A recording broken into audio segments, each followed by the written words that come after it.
Imagine the vast, untamed world of the Stone Age. Our ancestors, once scattered in small family groups, have started to band together. The tribe is growing, and with it, a new kind of challenge is emerging. The whispers of many voices, each with its own needs, its own desires, its own fears, begin to swell.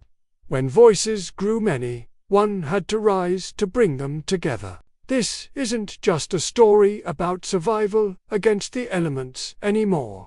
It's about the survival of the tribe itself. This is the story of how guidance became power, and how leadership was forged in the heart of the community. Let's step back into this burgeoning world. The tribe has successfully hunted a massive mammoth. There's more than enough for everyone. But who gets the best cuts? The hunters who risked their lives, or the elders who guided them with their wisdom? A family has found a particularly fruitful patch of berry bushes. Is it theirs alone, or does it belong to the entire tribe? These might seem like simple questions to us now, but for our ancestors, they were profound dilemmas. The more people that gathered, the more these small sparks of disagreement threatened to ignite into consuming fires of conflict. Resources, personal space, sharing the spoils of a hunt, every day presented a new potential for division. The very unity that made them strong was now being tested from within. The tribe was at a crossroads. They could splinter back into small, vulnerable groups, or they could find a new way to live together. They observed the rising tensions, the subtle shifts in camp dynamics, the arguments that lingered long after the sun had set. They saw a problem that a sharp spear or a warm fire couldn't solve. So, they began to experiment. Instinctively, people turned to those they already respected. Perhaps it was Grug, the strongest hunter. His prowess was undeniable. When he spoke, others listened, not just because of his strength, but because his success in the hunt meant survival for everyone. When two young hunters argued over who made the killing blow on a deer, they might turn to Grug. You decide. Grug, your word is good. Or maybe they turned to Mara, the oldest woman in the tribe. Her memory was a library of seasons, a map of forgotten trails and hidden water sources. She had seen famines and floods, and her guidance had saved them more than once. When a dispute arose about the right time to move the camp, her experience was invaluable. Mara, you have seen more winters than any of us. Tell us what to do. In these early stages, leadership wasn't a formal title. It was a natural turning towards those who had proven their worth, whether through strength, wisdom, or skill. They were trying to find a focal point, someone who could act as the tribe's compass. But this early experiment wasn't without its failures. What happens when Grug, the mighty hunter, favors his own hunting partners in a dispute? He might decide they deserve a larger share of the meat, not because it's fair, but because they are his friends. The other hunters feel cheated. Resentment begins to brew. The tribe, instead of being united, is now split into factions. What if Mara, the wise elder, consistently sides with her own kin when arguments arise over the best foraging spots? Trust erodes.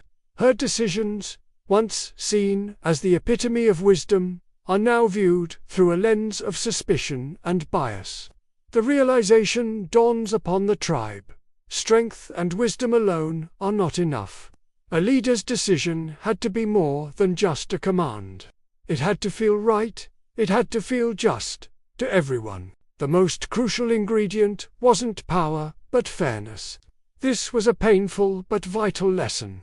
Biased decisions didn't solve conflicts, they just buried them, where they festered and grew, threatening to tear the community apart from the inside. The need for impartiality, for a balance that served the whole tribe and not just a select few, became the new, unspoken law.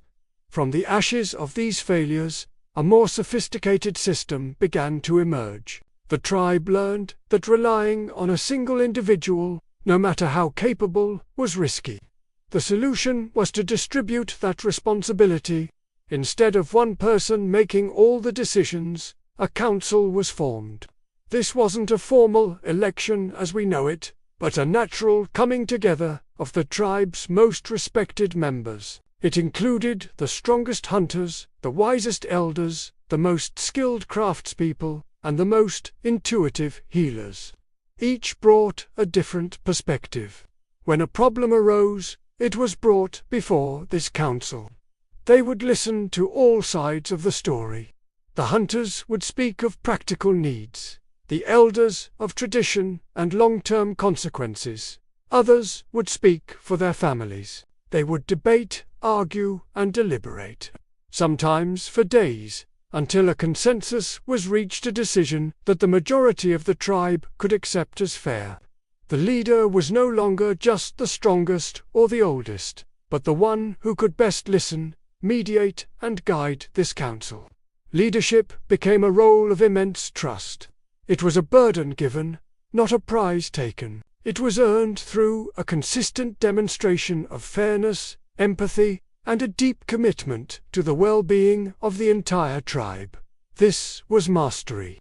The tribe had not just found a way to resolve disputes. They had created the foundation of social structure and governance. And this brings us to the core truth of this entire journey. True power is not something you seize with force. It's not about being the loudest voice or the strongest arm. Power is not taken, it is given. It is a sacred trust bestowed by the community upon those they believe can provide balance and harmony. It's a reflection of a collective need. Our ancestors understood this instinctively.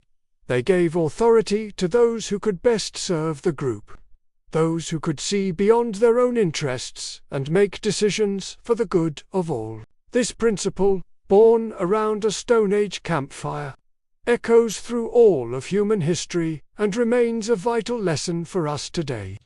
The desire for fair leadership is woven into our very social DNA. The creation of leaders and councils was a monumental leap, but it also opened a new chapter of challenges and innovations. With leadership came the need for structure, for consistency. How do you ensure that decisions are fair every single time? How do you pass down the wisdom of the council to the next generation? That's where our next discovery comes in. Leadership builds structure, and that leads us to the birth of rules and justice.